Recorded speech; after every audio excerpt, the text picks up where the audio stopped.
Kadangi konferencija vartotojams, tai ir daug sektoriaus profesionalų ūkininkų tikrai daug ką tą išmano, tačiau norim parodyti tą vartotojui. Kaip sakėm, kažkada visas maistas buvo ekologiškas. Ir kada tas buvo? Tai Žemė kaip planeta, kaip matom, egzistuoja virš 4,5 milijardo metų. Protingasis žmogus, vienareikšmiškos nuomonės nėra, yra apie 300-400 tūkstančių metų Žemėje gyvena.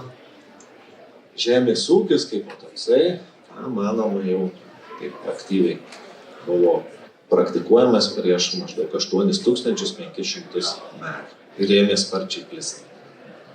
Kas įvyko? Įvyko chemijos pramonės revoliucija 1880 metais.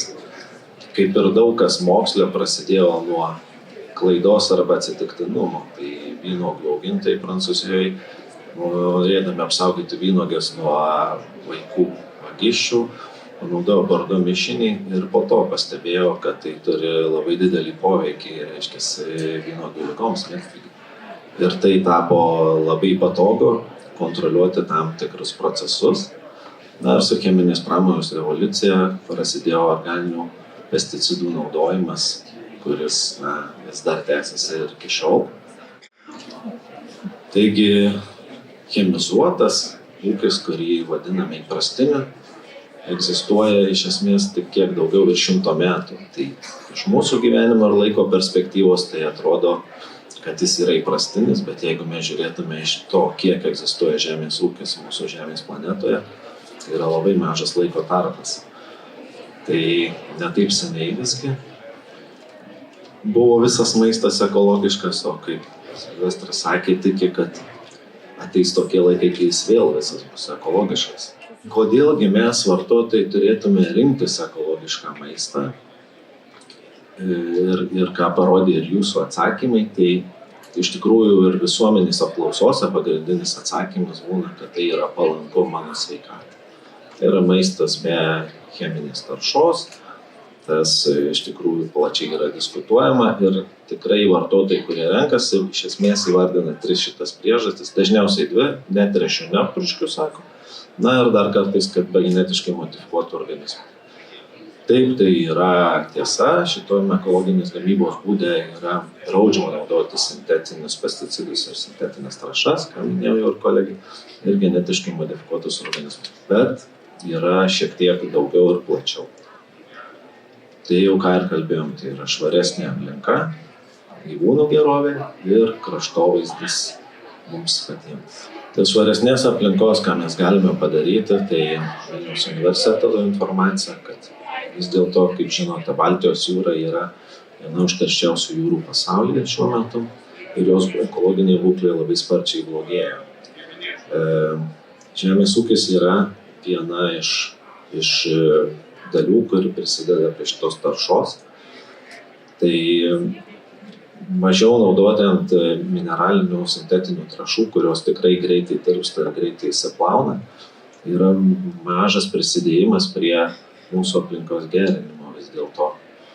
Tai mūsų pasirinkimas ekologiško produkto, kaip sakėmės, galbūt per vieną naktį ar dieną nepersime to, bet mažai žingsneliais, kaip visuomenė, kaip didelė masė, galėtume prisidėti prie aplinkos gerinimo ir taršos mažinimo.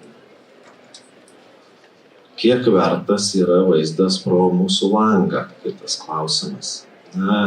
Turbūt šiai dienai daliai visuomenės sudėtinga iš tikrųjų, nes mobilieji telefonai labai paėmė daug mūsų dėmesio ir kartais mes automobilį jau į kelią nežiūrim, o ką jau kalbėti, kad pažiūrėti pro langą ir ką mes matom. Pastaraisiais mėnesiais iš tikrųjų suintensyvėjo šitos diskusijos, mes pradėjom stebėti vaizdą pro langą, kai pradėjo statyti vėjo jėgaines. Atsibūdo žmonės ir pasakė, kad man dar po kraštovaizdį. Nors iki tol iš tikrųjų monokultūrinių pasėlių laukai ne visiems užkliuvo. Tikrai daugam yra gražu, didžiulis žydintis rapsų laukas. Galinis, bet jisai turi irgi savo kainą gamtai. Ta pati iliustracija iš tikrųjų, kuri rodė kolegija, kaip matot, industriniam žemės ūkyje, tai yra vis tiek dažnai nusausinami buvo plotai, neturim kažkokių natūralių vandens telkinių, tada dideli monokultūrų pasėlių laukai, tai reiškia, turim mažesnę rūšių įvairovę, atitinkamai tada, kur didesnė koncentracija, atsiranda didelis kiekis kenkėjų, kurie neturi natūralių priešų. Naudojama sunkiai, ypač galinga technika, kuri slegia dirvožemį ir taip kenkia dirvožemio būklei. Vėlgi laukų derliaus nuėmimo technologija dideliam lauke, bet kaip matote, irgi važiuoja 3 kombainai, vienas šalia kito, tai yra sudėtinga pasitraukti, reiškia, tam lauke gyvenantiems gyvūnams ir nebūna į kur, nes tie laukai tokie dideli ir bekraščiai. Bet viskas gerokai pasikeičia, kai mes turim netokiais dideliais laukais ir su didesnė rūšių įvairovė ūkininkavimą, kuomet tarp laukų turim želdinių juostas, kuomet derliaus nuėmimą organizuojam iš lauko vidurio į pakraštį ir taip gali pasikrauti laukiniai gyvūnai. Netoli tarp laukų esančias tas juostas turim saugoti natūralių vandens telkinių, laisvai laikomus gyvūnus, nes kaip minėjo ir Silvestras, tai turi savo kainą. Kai industriniam ūky mes laikom gyvūnus labai tankiai, uždarytose patalpose, tada mes turim visas ligas, kaip žinote, plintančias ir tai yra sudėtinga jas kontroliuoti, prašome, kaip minėjau, kompensacijų, bet iš esmės ar ne mes tą patys iššaukėm su ankstesniais savo veiksmais. Taigi, kiek verta, tai gyvūnų gerovė yra įvairių iš tikrųjų mąstymų ir diskusijų, kad tai yra per daug dėmesio kreipiama į gyvūnų gerovę, tačiau visi turbūt turi turėti galimybę elgtis taip, kaip jie nori ir mažiausia, kiek jiem yra pagal prigimtį duota. Tai tikrai turi turėti gyvūnas galimybę ir apsisukti, ir laižytis, kasytis, mojuoti sparnais, tą numato ir ekologinės gamybos reglamentas. O įgyvendinimas jisai dažnai yra nematomas, kaip sakėme, ir pačiam vartotojui. Ir tos taisyklės yra pakankamai techniškai sudėtingos, apibrėžtos įvairiais plotais, techniniais parametrais patalpų, su kuo jau po to susiduria kontrolės vykdantys žmonės ir tą skaičiuoja, bet ekologiniam ūkiui pamatysit gyvūnus lauke. Kai važiuosit ir pamatysit tos laikomus lauke, negu kad industriniam prieš tai, kaip ir matėte, tam piešinėlį jie yra uždaryti tik patalpose dažniausiai.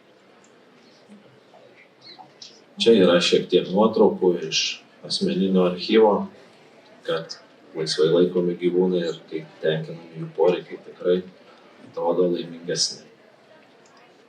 Taigi tikrai rekomenduoju visiems rinkis prekę lietuvišką, ekologišką, nes, kaip sakėm, visi kartu turbūt galim pakeisti tinkamą linkme. Reikia būti sąžiningiems. Ūkininkui ekologinis ūkininkavimas yra sunkus. Jis nėra patogus, tai nėra lengva kontroliuoti, kaip sakyti, tam tikrus procesus labai lengvom priemonėm. Ir tas nepatogumas nėra tik tai, kad tu gaišti laiką. Tai kainuoja ir pinigus. Dėl to tie ekologiški produktai yra brangesni. Ne dėl to, kad tai yra madinga, kad tai yra viskas paženklinta žaliom etiketėm. Tai yra dėl to, kad tie žmonės dirba sąžiningai, to darbo reikia įdėti daug ir už sąžiningą darbą turėtų būti sąžiningai ir atsiskaitoma. Tai prisidėdami prie ekologiškų produktų pasirinkimo, o ypatingai lietuviškų, ką aš minėjau, tai prisidedam ir prie savo kraštovaizdžio, savo šalies, prie savo vandenų, tame tarpe ir Baltijos jūros apsaugos, remiam savo ekologinį ūkininkavimą, tai savo šalies ūkininkus. Tai tikrai dar kartą siūlau rinktis ekologišką lietuvišką mėgį.